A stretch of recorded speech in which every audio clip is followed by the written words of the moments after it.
hello friends আপোনালোকে যদি এটা চ্যানেলত নতুনকৈ আহিছে তেনেহলে চ্যানেলটো সাবস্ক্রাইব কৰিব আৰু ভিডিওটো প্ৰথমৰ পৰা শেষলৈকে চাব পৰিমিতি খণ্ডটোৰ আৰু কিছুমান গুৰুত্বপূৰ্ণ এমসিকিউ আপোনালোকৰ কাৰণে লৈ আহিছো যিবোৰ পৰীক্ষাত পাৰে অহা দেখা যায় আগন্তুক এডিআৰই পৰীক্ষাৰ কাৰণে কোৱেশ্চনবোৰ বহুত ইম্পৰ্টেন্ট হয় সক আমি আলোচনা কৰি আছো নম্বৰ 1 এটা বৃত্তৰ কালি 154 মিটাৰ স্কয়াৰ হলে ইয়াৰ পৰিসীমা কিমান হ'ব ওকে এটা বৃত্তৰ কালি কিমান দি আছে 154 মিটাৰ স্কয়াৰ তেনেহলে ইয়াৰ পৰিসীমা উলিয়াব লাগে সক বৃত্তৰ কালি এৰিয়া আমি শৰ্ট কৰি সমাধান কৰিম শৰ্ট ট্ৰিক্সত সমাধান কৰিম কাৰণ পৰীক্ষাত বেছি সময় নাথাকিব এটা বৃত্তৰ কালি এৰিয়া কিমান দিয়া আছে 154 মিটাৰ স্কয়াৰ দিয়া আছে এতে বৃত্তৰ কালি ফৰ্মুলাটো কি আছিল পাই r স্কয়াৰ এ ঠাইত আমি পাই r স্কয়াৰ লিখিব পাৰো কাৰণ এ মানে কি এৰিয়া বৃত্তৰ কালি সূত্ৰটো হল পাই r স্কয়াৰ ইকুৱেল টু কিমান আহিব 154 okay or implies r square equal to 154 divided by pi to তলত আহিব ওকে এতিয়া এটা সমাধান কৰিব লাগিব 154 divided by pi মানে 22 divided by 7 ওকে পাইৰ মানটো বহাই দিলো সো 154 into 7 to ওপৰত যাব আৰু 22 to তলত আহিব সো 22 ইয়াতে 154 ৰ কিমান বাৰ যাব 7 হাত বাৰ যাব so 7 into 7 equal to 49 so therefore r square মান r square equal to 49 যদি হয় therefore r is equal to root over 49 okay so root over 49 মানে 7 r মান কিমান পালো 7 পালো এতে কি উলিয়াব লাগে পৰিসীমা so বৃত্তৰ পৰিসীমা পেৰিমিটাৰ p so বৃত্তৰ পৰিসীমা ফৰ্মুলাটো কি আছিল twice pi r বৃত্তৰ পৰিসীমা বা পৰিধি বুলি ক'ব পাৰো so বৃত্তৰ পৰিসীমা বা পৰিধিৰ সূত্ৰটো হল twice pi r 2 into pi মানে হল 22 divided by 7 into r মান 7 আমি উলিয়াই লৈছো তো 7 ক্যান্সেল হল সো বাকি থাকিল 2 into 22 44 গতিকে আনসারটো হল আমাৰ 44 মিটাৰ স্কয়াৰ অপশন নম্বৰ এ টো কাৰেক্ট হ'ব 44 মিটাৰ স্কয়াৰ কোশ্চেন নম্বৰ 2 এটা বৃত্তৰ পৰিসীমা 44 মিটাৰ হলে ইয়াৰ ব্যাস হ'ব এটা বৃত্তৰ পৰিসীমা দিয়া আছে 44 মিটাৰ তেনেহলে ইয়াৰ ব্যাসটো উলিয়াব লাগে সক ইয়াতে পৰিসীমা বৃত্তৰ পৰিসীমা কিমান দিয়া আছে 44 সো পৰিসীমাৰ সূত্ৰটো কি আছিল পৰিসীমা বা পৰিধি so twice pi r equal to 44 or implies twice pi r আমি 2r যদি লিখো তেনেহলে 44 divided by pi to তলত আহিব twice r লিখাৰ কাৰণ হল সক ব্যাস বুলি কোৱা হৈছে আমি জানো r মানে ব্যাসাৰ্ধ আৰু ব্যাসাৰ্ধৰ দুগুণ ব্যাস বুলি কোৱা হয় সেই কাৰণে r ৰ দুগুণ মানে 2r মানে কি ব্যাস বুলি ক'ব পাৰো ব্যাসক d ৰে বুজোৱা ডায়ামিটাৰ বা d twice r so d equal to twice r আমি লিখিব পাৰো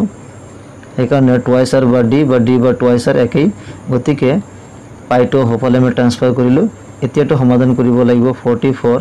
pi ৰ মানটো বহাই দিব লাগিব 22 divided by 7 okay so 44 into 7 to ওপৰত যাব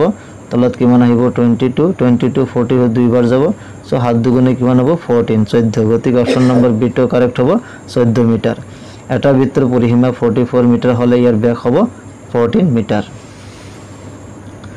কোশ্চেন নম্বৰ 3 এটা বৃত্তলৈ কিমানডাল স্পৰ্শক টানিব পাৰি কোন এটা বৃত্ত যদি আমি কনসিডাৰ কৰো সেই বৃত্তলৈ আমি কিমানডাল স্পৰ্শক অৰ্থাৎ লম্বকৈ আমি ৰেখা টানিব পাৰো এটো অপশন নম্বৰ সি টো কাৰেক্ট হ'ব অসীম সংখ্যক আমি স্পৰ্শক টানিব পাৰো কোশ্চেন নম্বৰ 4 বৃত্তৰ বৃহত্তম জ্যাডালৰ নাম হল এটো ইম্পৰ্টেন্ট হয় কোন এটা বৃত্তৰ বৃহত্তম জ্যা কি বুলি কয় ব্যাস বুলি কয় অপশন নম্বৰ এ টো কাৰেক্ট হ'ব বৃত্তৰ বৃহত্তম জ্যাটোৰ নাম হৈছে ব্যাস বা বৃত্তৰ বৃহত্তম ব্যাসডালে হৈছে জ্যা এনেকৈ কোশ্চেন সুধিব পাৰে গতি আনসাৰটো অপশন এ ব্যাস কোশ্চেন নম্বৰ 5 যদি এটা বৃত্তৰ পৰিসীমা আৰু কালি সাংখ্যিকভাৱে সমান হয় তেন্তে বৃত্তটোৰ ব্যাসাৰ্ধ হল ইম্পৰ্টেন্ট কোশ্চেন হয়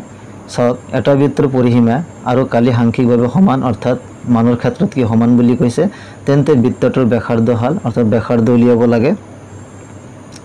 সক যদি এটা বৃত্তৰ পৰিসীমা অৰ্থাৎ বৃত্তৰ পৰিসীমা p ৰ ফৰ্মুলাটো কি আছিল twice pi r বৃত্তৰ পৰিসীমা বা পৰিধি equal to twice pi r আৰু বৃত্তটোৰ কালি ইয়াতে দুটা ৰাখিৰ কথা কোৱা হৈছে এটা হল পৰিসীমা আৰু এটা কালি গতিকে বৃত্তৰ পৰিসীমা ফৰ্মুলাটো হল twice pi r আৰু বৃত্তৰ কালি formula a area equal to কিমান আহিছে pi r স্কয়াৰ বৃত্তৰ পৰিধি টুৱাইস পাই r বা পৰিসীমা টুৱাইস পাই r আৰু বৃত্তৰ কালি ফৰ্মুলাটো কি পাই r স্কয়াৰ এতিয়া প্ৰশ্নমতে চাওক যদি এটা বৃত্তৰ পৰিসীমা আৰু কালি সাংখ্যিকভাৱে সমান হয় এইটো আৰু এইটো সমান বুলি কোৱা হৈছে so according to the question twice pi r equal to pi r square হ'ব কাৰণ বৃত্তৰ পৰিসীমা আৰু বৃত্তৰ কালি সাংখ্যিকভাৱে সমান বুলি কোশ্চেনত কোৱা হৈছে গতিকে p a বুলি ক'ব পাৰো গতিকে টুৱাইস পাই r পাই r স্কয়াৰ ওকে সো ইয়াতে পাই ক্যান্সেল গল সো বাকি থাকিল আমাৰ টুৱাইস r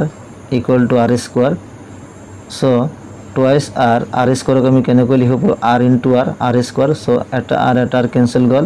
সো ইয়াতে বাকি থাকিল 2 is equal to r so r মানে কি ব্যাসার্ধ আর ব্যাসার্ধের মানটো কি 2 অপশন নম্বর এ সক 2 একক গতিকে ব্যাসার্ধ হবে 2 একক কোশ্চেন নাম্বার 6 ইম্পর্টেন্ট হয় কোন দুটা বৃত্তর ব্যাসর অনুপাত 2:3 বৃত্ত দুটা কালি অনুপাত হবে এডিআরই পিওআইকিউ মডেল কোশ্চেন পেপার এটো প্রিভিয়াস ইয়ারত আহিছিল এনেকুৱা টাইপৰ কোশ্চেন ইয়াৰ পৰা আহে সব কোন দুটা বৃত্তৰ ব্যাসৰ অনুপাত 2:3 ব্যাসৰ অনুপাত কিমান দি আছে 2:3 বৃত্ত দুটা কালিৰ অনুপাত উলিয়াব লাগে আমি শৰ্ট ট্ৰিক্সত এবিলাক সমাধান কৰিম শৰ্টকাট মেথডত আমি সমাধান কৰিম সব কোন দুটা বৃত্তৰ ব্যাসৰ অনুপাত ওকে সো দুটা বৃত্ততে কনসিডাৰ কৰিব লাগিব ওকে দুটা বৃত্ত কনসিডাৰ কৰিব লাগিব সাপোজ বৃত্ত দুটা কালিৰ অনুপাত বৃত্তৰ ব্যাস আমি কেনেকৈ লিখিব পাৰো সো টুৱাইস r এটো হল বৃত্তৰ ব্যাস so twice r1 equal to value কিমান দি আছে 2 দি আছে ব্যাসৰ অনুপাত আমি জানো টুৱাইস পাই r এটো হল বৃত্তৰ পৰিধি কিন্তু এতে ব্যাস বুলি কোৱা হৈছে সেই কাৰণে আমি কি লিখিব পাৰো টুৱাইস r1 ইকুয়াল টু 2 দিয়া হৈছে আৰু এটা বৃত্তৰ ব্যাস টুৱাইস r2 লিখিব পাৰো কিমান দি আছে 3 দি আছে okay so twice r1 equal two 2 দি আছে আৰু টুৱাইস r2 ইকুয়াল টু 3 দি আছে প্ৰথমতে অলপ ডিটেইলছত আমি আলোচনা কৰিম তাৰ পিছত আপোনালোকে শৰ্টকাট এটো কৰিব পাৰিব টুৱাইস r1 2 আৰু টুৱাইস r2 কিমান হল 3 ওকে তে টুৱাইস r1 যদি 2 হয় তেনে হলে r1 ৰ মানটো উলিয়াই থৈ দিও কাৰণ এটো পিছত এটা ইউজ হ'ব পাৰে সো r1 কিমান হ'ব 2 ডিভাইডেড বাই 2 ওকে সো 2 ডিভাইড বাই 2 মানে 1 কিমান হ'ব 1 আহিব সো প্ৰথমটোৰ ক্ষেত্ৰত ব্যাসাৰ্ধ কিমান আহিল 1 আহিল এতে দ্বিতীয়টোৰ ক্ষেত্ৰত সক r2 ইকুয়াল টু 3 তলত কিমান আহিব 2 আহিব সো প্ৰথম বৃত্তটোৰ ব্যাসাৰ্ধ আহিল 1 আৰু দ্বিতীয় বৃত্তটোৰ ব্যাসাৰ্ধ কিমান আহিল 3/2 এতিয়া কোশ্চেনত সক বৃত্ত দুটা কালিৰ অনুপাত অৰ্থাৎ প্ৰথম বৃত্তটোৰ কালি সো কালিক আমি কেনেকৈ এ এৰিয়া সো প্ৰথম বৃত্তটোৰ কালি a1 এৰে বুজোৱা হল সো প্ৰথম বৃত্তৰ কালি a1 ইকুয়াল টু বৃত্তৰ কালি ফৰ্মুলাটো কি আছিল পাই r স্কয়াৰ এতে প্ৰথম বৃত্তটো হে কাৰণে পাই r1 স্কয়াৰ ওকে সো পাই ইনটু r1 ৰ মান কিমান দি আছে 1 স্কয়াৰ হে কাৰণে r1 টো উলিয়াই লব লাগিব কাৰণ যেতিয়া আপোনালোকে কালি উলিয়াব তেতিয়া ব্যাসাৰ্ধৰ প্ৰয়োজন হ'ব সেই কাৰণে ইয়াৰ পৰা ব্যাসাৰ্ধটো আমি উলিয়াই ললো সো পাই ইনটু 1 স্কয়াৰ মানে কি পাই হ'ব কাৰণ 1 স্কয়াৰ কৰিলে 1 ৰ লগত পাই পূৰণ কৰিলে কিমান আহিব পাই আকৌ দ্বিতীয় ক্ষেত্ৰত চাও দ্বিতীয় বৃত্তটোৰ ব্যাসাৰ এৰিয়া ক্ষেত্ৰফল a2 আমি কনসিডাৰ কৰিলো সো পাই r square into r2 square হ'ব সো r2 ৰ মান কিমান দি আছে 3 ডিভাইড বাই 2 দি আছে ওকে 3 ডিভাইড বাই 2 তে সক পাই ইনটু 3 স্কয়ার কিমান আহিব 9 আৰু 2 স্কয়ার কিমান আহিব 4 ওকে সো 9 ডিভাইড বাই 4 এতিয়া এটো দুটা কি অনুপাত লব লাগিব देयरफॉर a1 প্ৰথম বৃত্তটোৰ কালিৰ অনুপাত দ্বিতীয় বৃত্তটোৰ কালিৰ অনুপাত a2 লব লাগিব প্ৰথম বৃত্তটোৰ কালি কি আছিল পাই ললো অনুপাত দ্বিতীয় বৃত্তটোৰ কালি পাই into 9/4 pi into 9 divide by 4 so pi cancel যাব সো ইয়াতে কিমান থাকিব 1 অনুপাত ইয়াতে 9 ডিভাইড বাই 4 থাকিব ওকে কিমান থাকিব 9 ডিভাইড বাই 4 এতিয়া সো 1 অনুপাত 9/4 তে 4 ৰ লগত 1 আমি পূৰণ কৰিম সো 4:9 9 টো থাকিব সো आंसर तो কি হ'ব 4:9 অপশন নম্বৰ বি টো কাৰেক্ট হ'ব ইম্পৰ্টেন্ট হয় এটো প্ৰ্যাকটিস কৰিব এনেকুৱা টাইপৰ কোশ্চেন আহিব পাৰে কোশ্চেন নম্বৰ 7 r ব্যাসাৰ্ধ বিশিষ্ট এটা বৃত্তৰ পৰিধি আৰু ব্যাসৰ অনুপাত হ'ব একেবাৰে ইজি হয় r ব্যাসাৰ্ধ বিশিষ্ট এটা বৃত্তৰ পৰিধি সো বৃত্তৰ পৰিধি ফৰ্মুলা কি twice pi r okay r ব্যাসাৰ্ধ বিশিষ্ট এতে r হল ব্যাসাৰ্ধ সো r ব্যাসাৰ্ধ বিশিষ্ট এটা বৃত্তৰ পৰিধি টুৱাইস পাই r আৰু ব্যাসৰ অনুপাত আৰু হেতু বৃত্তৰ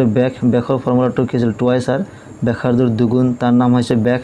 গতিকে টুৱাইস পাই r বৃত্তৰ পৰিধি আৰু ব্যাস টুৱাইস r এই দুটা অনুপাত লব লাগিব গতিকে অনুপাত আমি দিলু তে অনুপাত মানে হল টুৱাইস পাই r এটা ওপৰত থাকিব এটা তলত আহিব তো টুৱাইস r r ক্যান্সেল গল 2 2 ক্যান্সেল গল ওপৰত থাকিল পাই তলত কোনো সংখ্যা নাই মানে 1 এটা আছে